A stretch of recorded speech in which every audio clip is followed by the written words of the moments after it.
guys, so I am going to show you how I make my enchilada bake.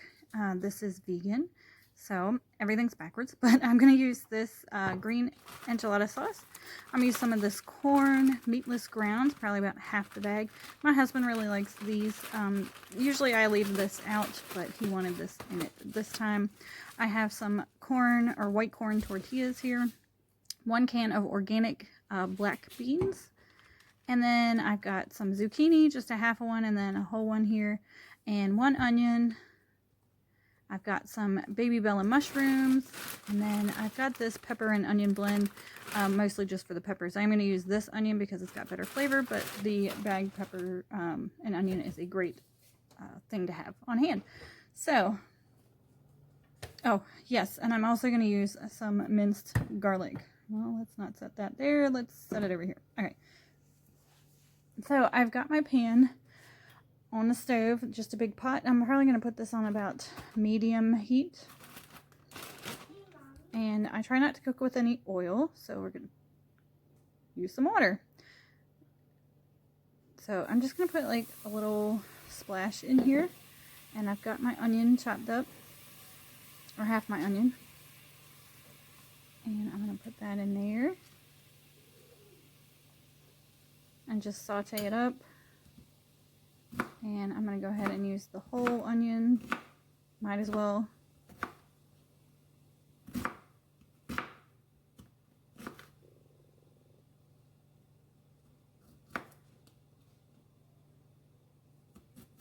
My husband really likes this enchilada bake. Sometimes I change it up and put different vegetables in, but we're going to get those in there.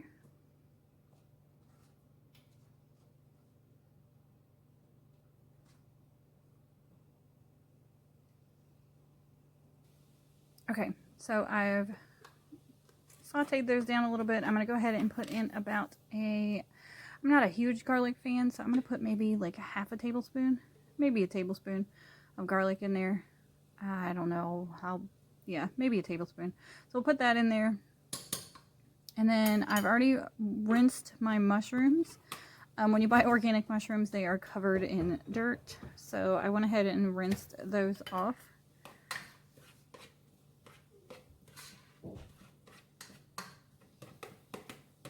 Saute this up. Add a little more water if you need to. So, again, I've got my mushrooms here. I'm going to go ahead and chop these up. I am going to remove the stalks. You can leave those in. I just find it easier to chop them. And this pack of mushrooms has been in my refrigerator for a little bit, so they're kind of on their way out, so I want to use them up really good. But that's about the size, sorry about the lighting, but that's about the size you want to chop them up. Okay, so I'm going to add a little bit more water in my pan. And I've got my mushrooms chopped up, so we're going to go ahead and add in all of our mushrooms.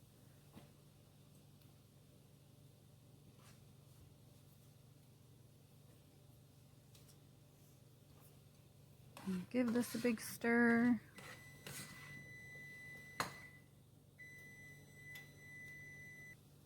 Okay, I've got my peppers and onions. This is probably about I'd say a good 1.5 cups. And they're usually sliced in the bag, but I'm going to chop these up a little bit. And they're not quite frozen anymore. They've been kind of sitting on the counter for a little bit. But when they're frozen, they're easier to chop through. So I don't recommend thawing them out completely before chopping them up, just because it's easier to chop through them.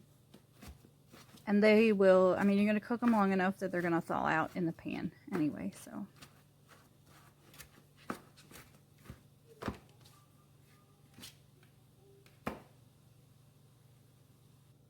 All right, so I got my peppers and onions in the pot.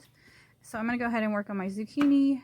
So I'm going to start with this half of one. This is just like leftover from a meal that we made the other day.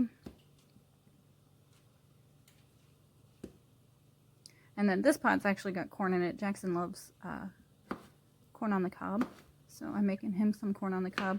You could put corn in this as well. I thought about it, but I decided not to. It's got a lot of other things in it, so.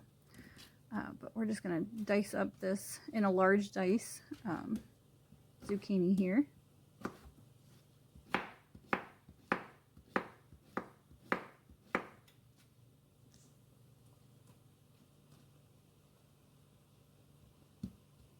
And then this is where I'm trying to decide if I want to use this whole zucchini, and I decided I will. So we're going to go ahead and chop up this whole zucchini here.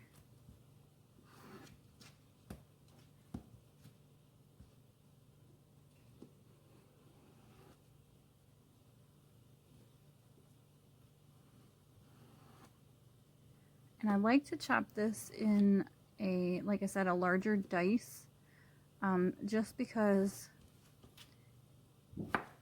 it gives a bit of a different texture. I like having those larger chunks in this. Now, if I was going to roll these up in actual enchiladas, I would not, I would chop this a lot smaller than what it is. But we're going to go ahead and toss that in the pot, and then we are going to saute that down. Okay, I've got my whole can, whoops, I've got my whole can of black beans that I just rinsed. And then I've got this taco seasoning from Thrive. You could use your own taco seasoning or seasonings like cumin, salt, some paprika, that kind of stuff, but I'm using that. And then I'm going to use about half of this bag of the corn brand meatless grounds. Again, this is something that I normally would not put in here, but my husband wanted to try it in this. We make tacos with this every once in a while, but he wanted this in the enchilada bake, so I am appeasing him and said okay. So that's about half, and you keep it frozen before you cook it down. And here I am trying to show you guys the actual product here. It's kind of hard to see. The lighting in my kitchen is horrible. But it's like little, it kind of looks like meat. And when you cook it down, it really does look like meat. Okay, I'm going to go ahead and add my Thrive taco seasoning packet in here. If I can get it open. There we go. So I'm going to put the whole packet in here, which was perfect. It was a perfect amount of seasoning for this dish. We're going to stir it up.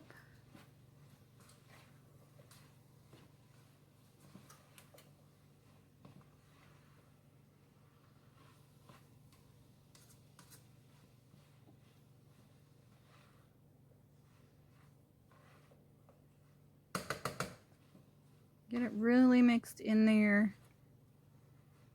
Make sure all of the vegetables and whatever you're using, I mean, you can use meat for this, obviously, but make sure it's all well coated. Okay, so I'm going to add the rest of this water. It's probably about a 1/4 cup of water into that just to make it a little more saucy. And now I'm going to use my green enchilada sauce. You can use red if you like red, but I really like green enchilada sauce. I'm going to put some on the bottom of the pan here, and this is a 9x13 casserole dish. So I'm putting this on the bottom so nothing sticks. I, again, try not to use oil as much as possible. Now, obviously, some of these products I'm using have oil in them, but I try not to use oil so much. So I'm going to go ahead and layer the bottom of the pan now with some tortillas. Oh, and then we're going to use this Go Veggie brand, what is it, gluten-free, soy-free cheese substitute. It really does look like cheese, you guys. So we're gonna try that out. But anyway, I'm gonna layer the bottom of this casserole dish now with some of these corn tortillas. And you kind of just lay them in there the best that they fit. So the bottom layer, I actually layered them over top of each other, like overlapping. And then you'll see as I get closer to the top, you'll see the way that I layered them on the top. So I am folding this one over and kind of tearing it in half so I can make little half sizes to fit in the pan. And we'll put that over there. And then I'm going to take a layer of the sauteed vegetables and beans and stuff and get that in there.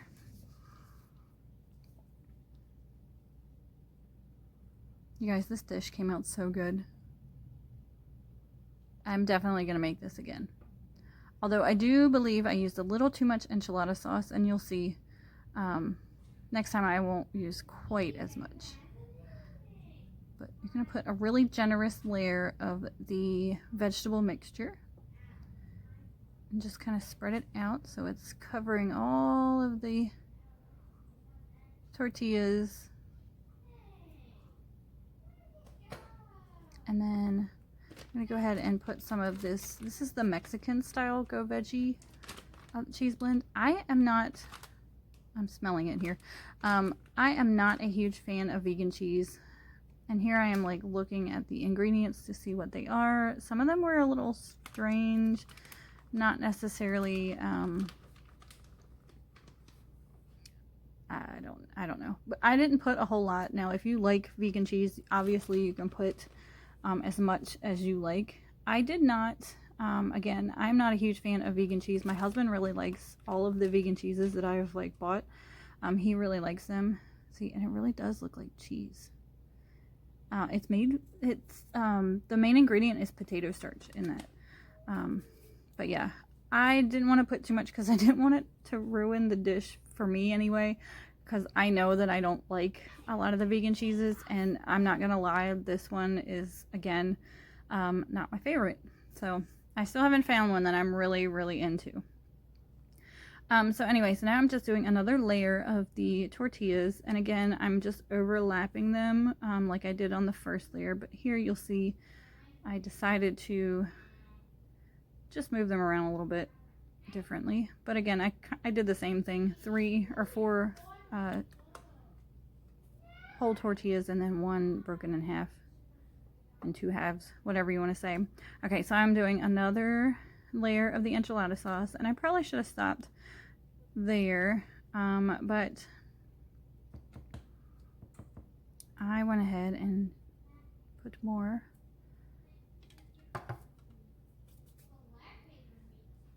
Okay, so now I've got another layer of the meat, and then another layer of cheese, and another layer of the tortillas, and I'm putting the rest of the sauce on the top here.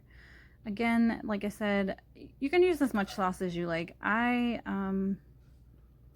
feel like I could have not used quite as much sauce because I used almost this whole entire can.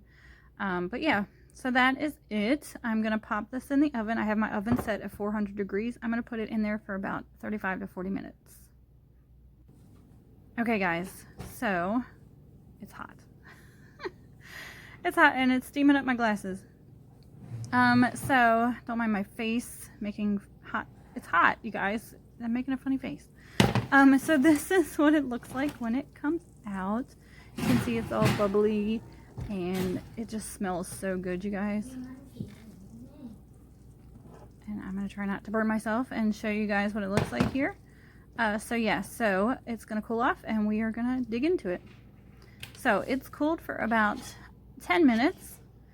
And I am going to sprinkle some cilantro on the top here. Obviously, you can leave this out if you are not a fan of cilantro, but my husband and I, especially me, absolutely love cilantro. So it is, I love cilantro on just about anything Tex-Mex or Mexican. I have to have it. So, and then I'm gonna use this metal spatula and I'm just gonna cut a nice square in this enchilada bake. And here I am trying to figure out how to get it out of the pan in a nice way so I am not like making a giant mess. So there we go. Look at that, you guys.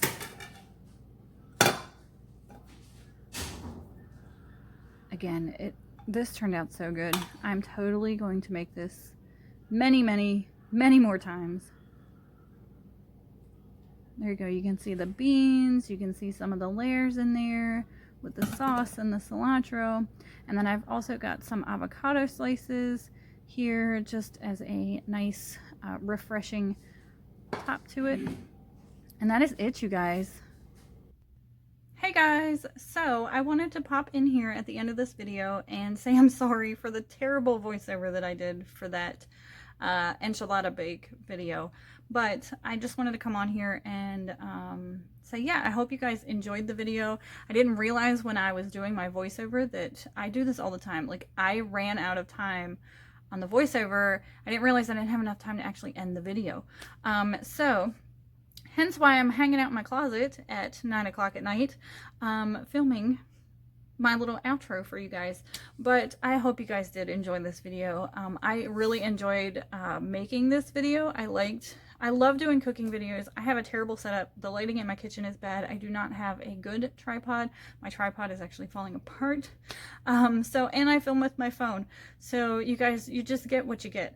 You know? Anyway, guys, I hope y'all enjoyed this video. Stay tuned for more videos. I hope to do some more cooking videos. I really am enjoying this new lifestyle change that we have started, and I'm hoping to do more videos like this in the future. So you guys give me a big thumbs up. I really appreciate it. And then if you guys have not, go ahead and subscribe if you want to see more videos from me. So stay tuned for more. We'll see you next time. Bye, guys.